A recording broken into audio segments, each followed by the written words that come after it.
Bonjour à tous et soyez les bienvenus sur la chaîne Nova. Moi, c'est Nova Mind et comme d'habitude, je suis là pour vous guider dans cette nouvelle vidéo. Comme vous le savez, il y a des choses qui ne changent pas. Par exemple, dès qu'il va y avoir des mots en anglais à dire, c'est toujours une galère pour moi. Alors, comme à chaque fois, ça va être un véritable challenge. Et puis, il y a autre chose qui ne change pas aussi. Comme vous le savez, c'est mon talent légendaire pour les fonds vidéographiques. Eh oui, Spielberg ne m'a toujours pas contacté pour me filer un petit coup de main. Du coup, va falloir vous contenter de mon bricolage habituel avec des images qui défilent. Bon, maintenant que ça c'est dit, aujourd'hui, on va parler d'un sujet qui va vous plonger dans un futur pas si lointain, le transhumanisme.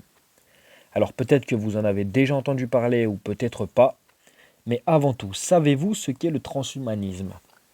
Eh bien, au cas où, ce ne sont pas des humains qui deviennent transsexuels, hein, si c'est ce que vous pensiez. Là, vous vous êtes fourré le doigt dans l'œil jusqu'au coude. Non, le transhumanisme, c'est bien plus que ça. C'est un mouvement qui prône l'utilisation de technologies pour améliorer les capacités humaines et peut-être un jour surpasser nos propres limites biologiques. Pour commencer à aborder l'histoire du transhumanisme avec précision, il est important de remonter aux idées et inventions qui ont marqué les prémices de ce mouvement, bien avant que le terme transhumanisme n'apparaisse. D'ailleurs, il n'apparaîtra qu'en 1957 avec Julian Huxley, mais nous reviendrons là-dessus un petit peu plus tard. Avant d'entrer dans le vif du sujet, donc, il est temps de remonter dans le passé pour découvrir les racines de ce qu'on appelle aujourd'hui le transhumanisme. Ce mouvement ne sort pas de nulle part. Depuis des siècles, des esprits visionnaires et des écrivains de science-fiction ont semé les premières graines de cette idée. Alors plongeons ensemble dans l'histoire pour explorer ces prémices conceptuelles où philosophie et littérature se rejoignent pour imaginer des possibilités qui, à l'époque, semblaient impossibles. Les prémices conceptuelles du transhumanisme, influence philosophique et littéraire. Francis Bacon, né en 1561 et mort en 1626, philosophe et scientifique anglais. Francis Bacon a introduit l'idée que la science pourrait améliorer la condition humaine. Bien que ses écrits ne décrivent pas directement ce qu'on appellerait aujourd'hui des augmentations physiques ou biologiques, il a néanmoins posé les bases en concevant la science comme un outil capable de prolonger la vie, de vaincre les maladies et même d'augmenter les capacités humaines. Mary Shelley, née en 1797 et morte en 1851, son roman Frankenstein, publié en 1818, est souvent considéré comme une réflexion sur les conséquences de jouer avec la vie elle-même. Bien qu'il s'agisse d'un récit de fiction, Shelley a soulevé des questions sur les risques de l'expérimentation humaine et de la création artificielle. Le personnage de Frankenstein est emblématique d'une science qui cherche à surpasser la nature, un concept qui a influencé les débats futurs sur les limites de la science et de la technologie. Herbert George Wells, né en 1866 et mort en 1946, plus connu sous le nom de H. G. Wells, cet écrivain britannique a abordé dans ses œuvres des idées comme la modification humaine et l'évolution accélérée par la science. Son livre The Island of Dr. Moreau explique l'idée de manipuler des êtres vivants pour les transformer et bien qu'il s'agisse d'un récit fictif, il s'inscrit dans une tradition qui questionne les limites de la technologie sur l'humanité. Il anticipait ainsi les discussions modernes sur l'augmentation et le dépassement de l'humain. John Desmond Bernal, né en 1901 et mort en 1971, scientifique et visionnaire britannique, J.D. Bernal a publié The World, The Flesh et The Devil en 1929, où il explore des idées comme la colonisation de l'espace et l'amélioration physique par des implants bioniques. Ce texte spéculatif pose des questions sur le futur de l'humanité et sur la manière dont la science pourrait transformer le corps et l'esprit. Bien que son travail repose en grande partie sur des hypothèses, il a ouvert la voie au débat scientifique sur l'amélioration de l'humain. Au début du XXe siècle, l'avènement des nouvelles technologies a marqué les premiers pas vers des améliorations concrètes du corps humain. Avec l'essor de l'électricité et de la médecine moderne, on a commencé à voir émerger des dispositifs qui, sans en avoir le nom, posaient déjà les bases du transhumanisme. Et revenons maintenant vers Julian Huxley et l'émergence du concept de transhumanisme. Le terme transhumanisme a été introduit par Julian Huxley, né en 1887 et mort en 1975, biologiste et philosophe britannique dans son essai New Bottles for New Wine en 1957. Huxley proposait l'idée d'une évolution dirigée par la technologie où l'humanité pourrait transcender ses limites biologiques. Pour lui, le transhumanisme était un moyen de libérer l'humanité de la souffrance physique et mentale en utilisant la science pour améliorer la vie humaine. Ce concept a inspiré une génération de penseurs et de scientifiques, posant les fondations d'un mouvement qui prendrait forme dans les décennies suivantes. Le pacemaker ou stimulateur cardiaque externe. L'une des premières grandes réussites de la science dans le domaine de l'augmentation humaine a été le pacemaker ou stimulateur cardiaque externe. En 1950, à l'université de Toronto au Bending Institute, les chercheurs Dr Wilfrid Gordon Bigelow, né en 1913 et mort en 2005, et le Dr John Carter Gallagher, né en 1923 et mort en 2004, en collaboration avec le Dr John Alexander Hobbs, né en 1919 et mort en 1998, de l'Institut national de recherche du Canada, ont développé le tout premier pacemaker externe.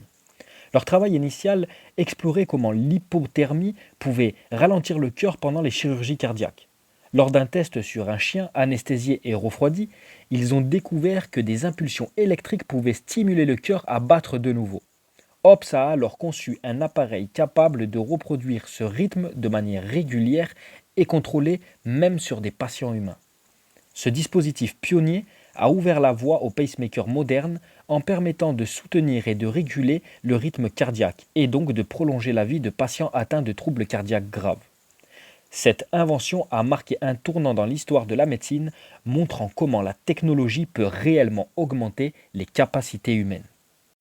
La cryonie, rêve de vie éternelle.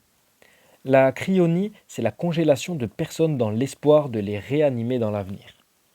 Dans les années 1960, l'idée de la cryonie s'est concrétisée grâce à Robert Ettinger, né en 1918 et mort en 2011, et son livre The Prospect of Immortality, publié en 1964.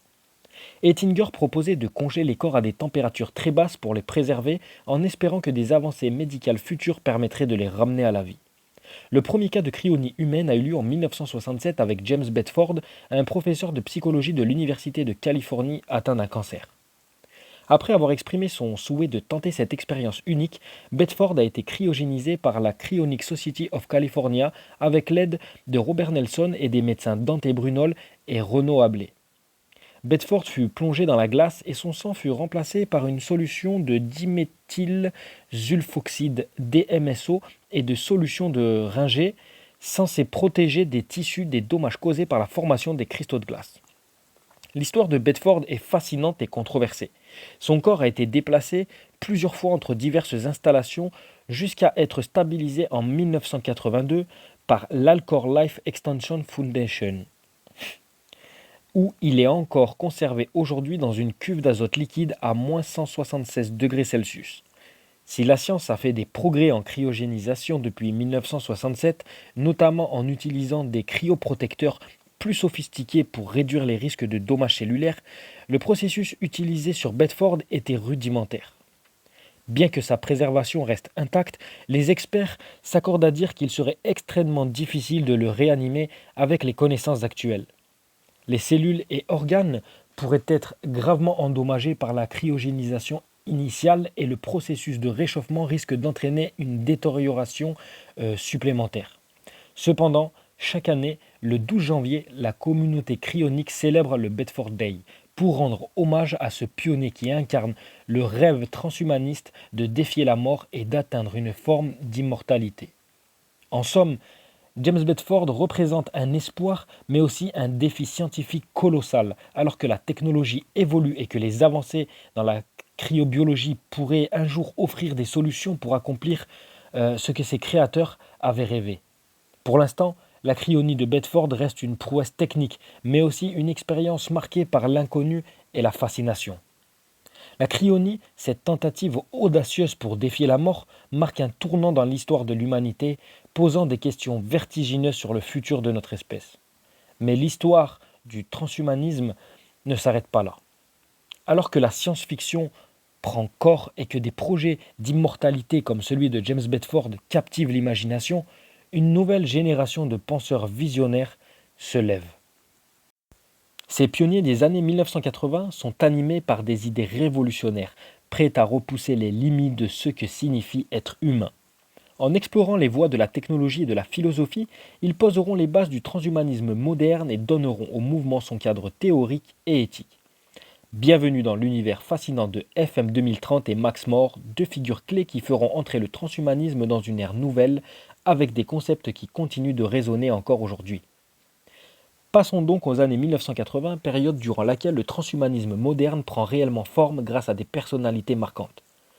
Nous nous concentrerons ici sur FM 2030 et Max More, deux pionniers qui apportent au mouvement un cadre théorique et pratique. FM 2030, un regard vers l'avenir. Né Feredoun M. Esfandiari en 1930 à Bruxelles, FM 2030 incarne l'essence même du futurisme et du transhumanisme. Adopte ce nom symbolique pour refléter son ambition de vivre jusqu'en 2030 et d'assister à un monde où la technologie aurait transformé radicalement la condition humaine. Philosophe, écrivain et professeur, il est l'un des premiers à proposer que l'humanité pourrait évoluer au-delà de ses limites biologiques grâce à des avancées technologiques. Dans son livre Are You a Transhuman, publié en 1989, FM 2030 décrit ce qu'il considère comme des transhumains, des individus qui utilisent déjà des technologies pour améliorer leur vie, que ce soit sur le plan de la santé, de la longévité ou de l'interconnexion cognitive. Il prône une société où l'intelligence collective serait au service de l'individu et où les barrières de la mort et du vieillissement pourraient un jour être abolies. Ces idées, bien que futuristes, posent les fondations d'un transhumanisme optimiste et humaniste où la science n'est plus un simple outil, mais un chemin vers une existence enrichie et collective. FM 2030 a défendu cette vision jusqu'à sa mort en 2000 des suites d'un cancer. Fidèle à ses idéaux, il a choisi de se faire cryogéniser, espérant un jour pouvoir être réanimé grâce au progrès de la science. Sa vie et ses idées continuent d'inspirer ceux qui aspirent à un avenir sans limite biologique. Max More et l'extropie, une philosophie d'amélioration continue. Né Max T. O'Connor en 1964 au Royaume-Uni, Max More est un philosophe et écrivain qui développe des concepts structurés pour guider le mouvement transhumaniste.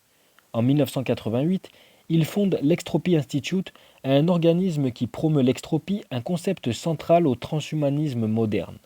Contrairement à l'entropie, qui représente le déclin et la désintégration, l'extropie symbolise la croissance, l'amélioration et la progression continue vers une vie meilleure.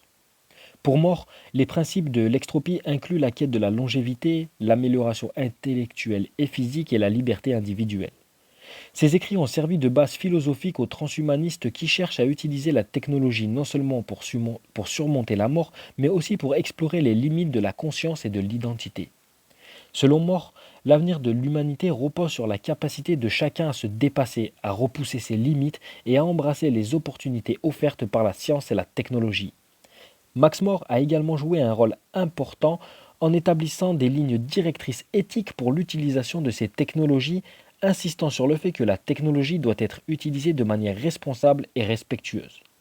Aujourd'hui, il reste une figure influente dans le domaine, continuant de promouvoir la philosophie transhumaniste en tant que président de la société cryonique Alcor Life Extension Foundation, dédiée à la recherche sur la cryogénisation et à la préservation humaine. Ces deux figures marquantes des années 1980, FM 2030 et Max More, ont chacun donné au transhumanisme moderne une perspective unique, une vision collective et futuriste pour l'un et une philosophie d'optimisation continue pour l'autre. Ensemble, ils ont jeté les bases d'un mouvement qui, encore aujourd'hui, inspire des milliers de personnes à explorer les frontières de l'humanité. Avec FM30 et Max More, le transhumanisme a pris des allures de mouvement bien structuré, bâti sur des idéaux d'immortalité et de croissance perpétuelle.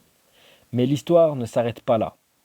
À mesure que le monde s'enfonce dans les dernières décennies du XXe siècle, des avancées technologiques inattendues commencent à voir le jour, repoussant toujours plus loin les frontières du possible.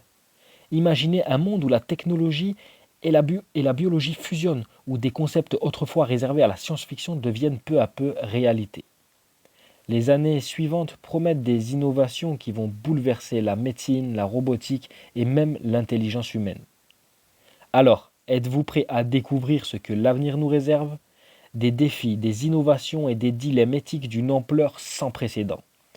car le voyage qui nous attend nous fait plonger dans un futur où l'homme et la machine s'unissent pour redéfinir le sens même de l'humanité. Continuons avec les développements du transhumanisme à partir des années 90 et 2000, marqués par des avancées technologiques encore plus poussées où les idées de cybernétique, de biotechnologie et de fusion homme-machine prennent une place centrale. Les années 90, la montée de la cybernétique et des interfaces homme-machine. Dans les années 1990, l'idée de fusionner l'homme et la machine se concrétise avec Kevin Warwick, né en 1954, professeur britannique de cybernétique à l'université de Reading. En 1998, Warwick devient le premier être humain à mériter le surnom de cyborg en s'implantant une puce RFID dans le bras. Bon, on est loin du docteur Guéraud et de ses 17, mais c'est déjà un bon début. Cette puce lui permet de contrôler des objets tels que des portes et des lumières, déclenchant ainsi une vague de fascination autour des possibilités de l'humain augmenté. Il a utilisé cette puce dans son propre laboratoire et a prouvé que l'implant RFID pouvait interagir avec un réseau d'ordinateurs pour activer divers appareils. Cette expérience a fait sensation tant dans le monde scientifique que dans les médias, attirant l'attention sur les futurs usages de la technologie bionique. En 2002, Warwick pousse son projet encore plus loin avec Project Cyborg 2.0. Cette fois-ci, il fait implanter des électrodes dans son nerf médian, un nerf majeur qui traverse l'avant-bras et qui contrôle la sensibilité et le mouvement de la main. On pourrait dire qu'il a littéralement pris les commandes. Grâce à cette connexion, il parvient à transmettre des signaux de son système nerveux directement à un ordinateur, créant ainsi une interface nerveuse qui lui permet non seulement de contrôler des appareils à distance, mais aussi de ressentir certains signaux en retour, créant une interaction bidirectionnelle. Warwick a même transmis ces signaux à sa femme, Irena, qui portait également un implant connecté, permettant ainsi une sorte de communication neuronale directe, quelque chose de totalement inédit à l'époque. Développement des interfaces cerveau-ordinateur et le projet BrainGate. Au début des années 2000, le projet BrainGate, dirigé par une équipe de chercheurs de l'université de Brown en partenariat avec la société cyberkinétique, représente une nouvelle avancée majeure dans le domaine des interfaces cerveau-ordinateur. En 2004, BrainGate implante une puce dans le cortex moteur d'un patient atteint de paralysie. Cette puce, de la taille d'un comprimé d'aspirine, capte les impulsions neuronales de cette zone du cerveau responsable de la planification et de l'exécution des mouvements volontaires. Les signaux neuronaux sont ensuite décodés par un ordinateur permettant au patient de manipuler un curseur sur un écran ou un bras robotisé par la pensée. Non, ce n'est pas un simple casque de science-fiction posé sur la tête. C'est une chirurgie complexe où l'on place la puce directement sur le cerveau, sous le crâne. Depuis, des tests supplémentaires ont permis à d'autres patients de retrouver une certaine forme d'autonomie grâce à cette interface. Des bras robotisés contrôlés par la pensée ont été testés avec succès, permettant même des mouvements relativement précis. Cependant, la technologie reste encore en phase expérimentale et doit être améliorée pour une utilisation quotidienne. Le projet BrainGate continue de bénéficier de subventions et d'un fort soutien dans le monde de la recherche. Aujourd'hui, des chercheurs explorent des méthodes moins invasives, mais BrainGate reste une avancée prometteuse pour l'autonomie des personnes handicapées et pour la recherche sur les interfaces cerveau-machine. Ray Kurzweil et la notion de singularité technologique. Ray Kurzweil, né en 1948, quant à lui, est un pionnier du transhumanisme et de la singularité technologique. Dans son livre The Singularity is Near, publié en 2005, il prédit qu'en 2045, les machines dépasseront l'intelligence humaine, entraînant une transformation radicale de la société. Il envisage même un avenir où les humains pourront télécharger leur conscience dans des systèmes numériques, atteignant ainsi une forme d'immortalité. Bon, on est loin des piles corticales d'altérate carbone où l'on change de corps comme de chemise, mais la technologie avance. Kurzweil a également développé des technologies de pointe et est connu pour avoir créé l'OCR Omnifont dans les années 70, permettant aux ordinateurs de lire du texte dans n'importe quelle police, une innovation cruciale pour les personnes malvoyantes grâce au lecteur de texte. Depuis 2012, il est le directeur de l'ingénierie chez Google, où il travaille sur des projets d'intelligence artificielle, notamment Google Brain, visant à simuler le fonctionnement du cerveau humain grâce à des réseaux neuronaux artificiels. Kurzweil continue de défendre sa vision d'un avenir où les humains et les machines ne feront plus qu'un, mais il reste aussi conscient des questions éthiques et philosophiques que cela soulève, notamment en ce qui concerne l'identité et la conscience humaine. Ces idées suscitent de nombreux débats et attirent autant de partisans que de sceptiques, mais il reste une figure centrale dans le transhumanisme et l'évolution de l'IA. Ces avancées, incarnées par Kevin Warwick, BrainGate et Ray Kurzweil, montrent à quel point le transhumanisme s'enracine dans des technologies de pointe et des visions futuristes. Alors que nous explorons de nouvelles façons de fusionner l'homme et la machine, la science-fiction se transforme en réalité et le transhumanisme s'apprête à franchir des frontières inédites. Reste à voir quelles implications cela aura pour l'avenir de l'humanité, car les décennies à venir promettent d'intensifier encore plus cette transformation. Alors que les années 2000 marquent le début d'une ère de transformation avec les projets de pionniers comme Warwick, BrainGate et Kurzweil, ce n'était que la pointe de l'iceberg. À mesure que les années passent, les idées qui semblaient autrefois impossibles prennent forme. Le rêve de fusionner pleinement l'homme et la machine, de vaincre la maladie et même d'atteindre l'immortalité deviennent de plus en plus palpables. Mais le chemin est encore semé d'obstacles, d'innovations fascinantes et de défis éthiques. De nouvelles figures émergent, des chercheurs et inventeurs qui voient dans les technologies modernes la clé pour transcender notre humanité et repousser les frontières de la biologie. Alors, jusqu'où serons-nous prêts à aller? Quelle sera la prochaine révolution qui changera à jamais notre rapport à la technologie et à nous-mêmes? Plongeons dans les développements récents du transhumanisme où des percées technologiques incroyables se mêlent à des visions d'avenir parfois troublantes. Les années 2010, une nouvelle ère du transhumanisme. Alors que les années 2010 marquent une période d'avancée technique exceptionnelle, des technologies nouvelles émergent accompagnées de débats passionnés. Une génération de chercheurs et de penseurs entre dans le mouvement transhumaniste avec des projets audacieux et des visions futuristes. Imaginez un monde où la mort elle-même est envisagée comme un obstacle à surmonter et où la conscience humaine pourrait un jour être conservée et transférée sur des plateformes digitales. Ce n'est plus de la science-fiction, mais un avenir que certains transhumanistes travaillent déjà à réaliser. Nanotechnologie et extension de la durée de vie. Maria Konovalenko et le mouvement Life Extension. L'une des figures marquantes de cette nouvelle génération est Maria Konovalenko, une biophysicienne russe dédiée à l'extension radicale de la vie humaine.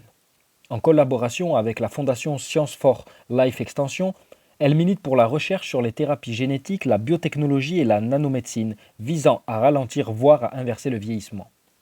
La nanomédecine, en particulier, est prometteuse pour développer des traitements microscopiques capables de cibler des cellules spécifiques dans le corps pour y introduire des agents thérapeutiques directement au niveau cellulaire.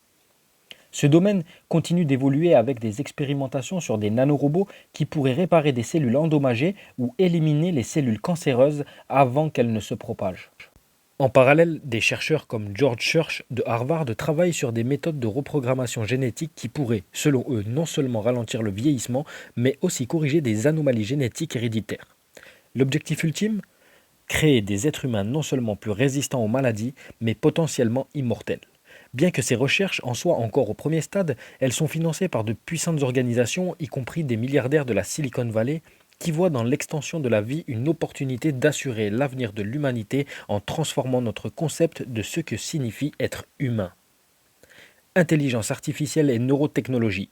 Ben Goertzel et la révolution cognitive.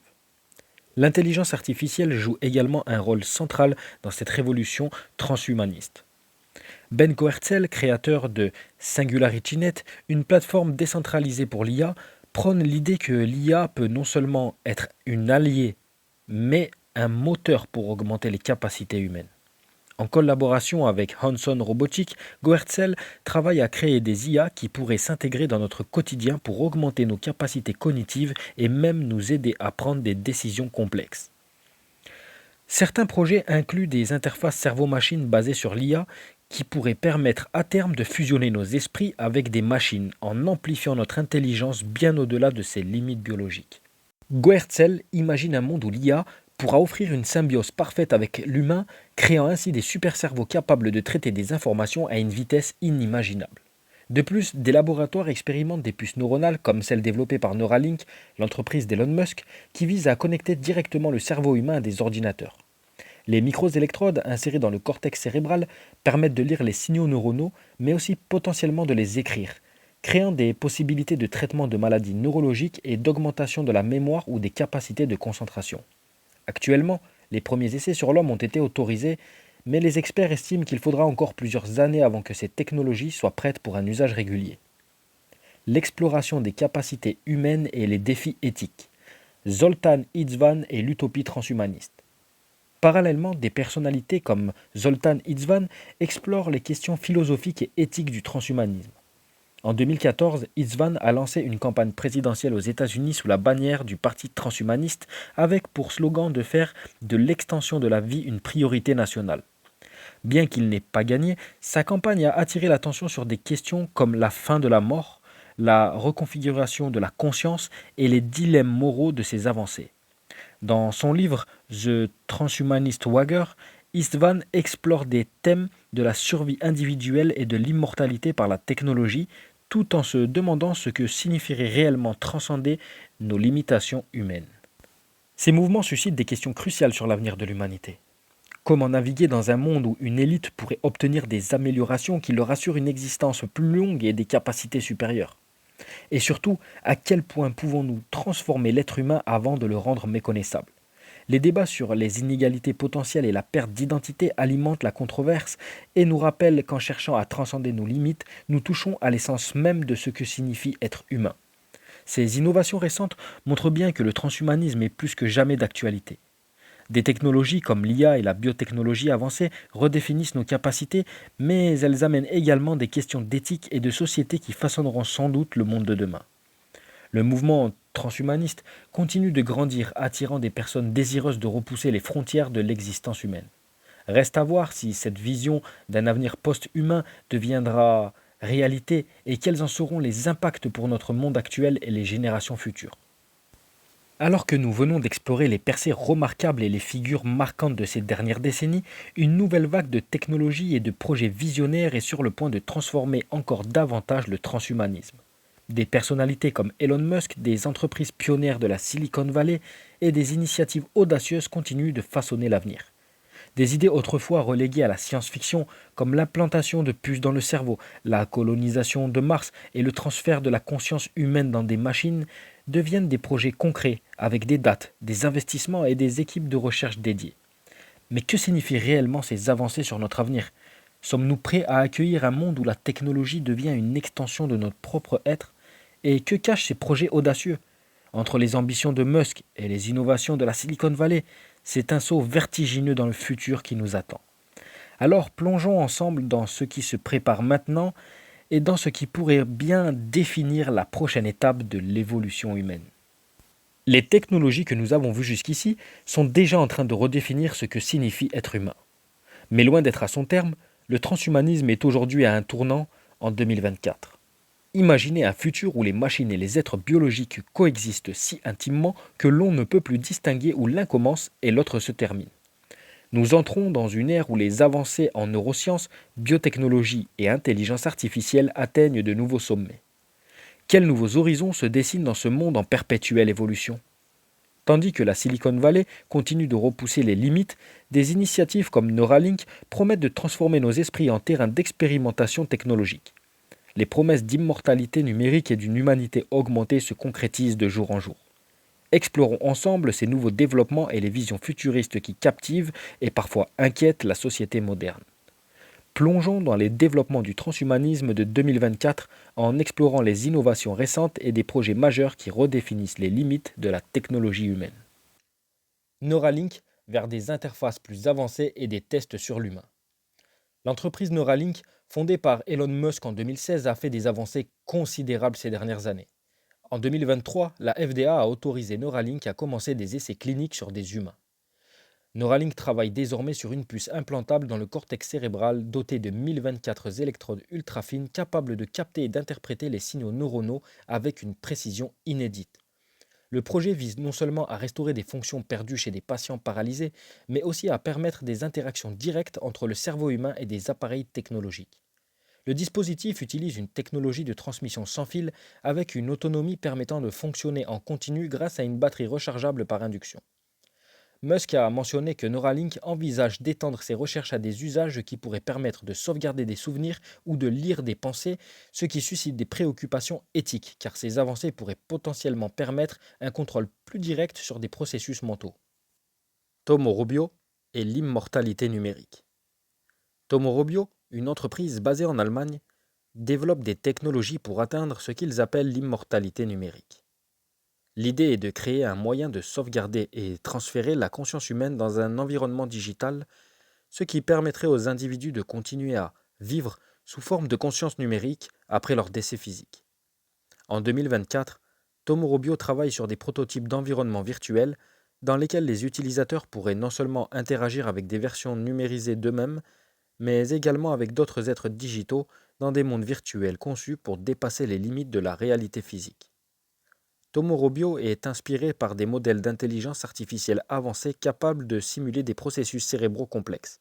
Ce type de technologie soulève des questions philosophiques sur la nature de l'identité et de la conscience. Un esprit digital est-il vraiment humain? Les critiques craignent que de telles technologies n'érodent la distinction entre la réalité et le virtuel, et les débats sur la nature de l'existence humaine restent plus vifs que jamais.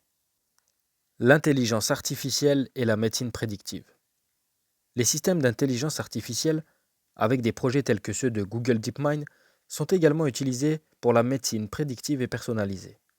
En 2024, des modèles d'IA sophistiqués permettent d'analyser les données génétiques d'un individu pour détecter des prédispositions à certaines maladies bien avant leur apparition.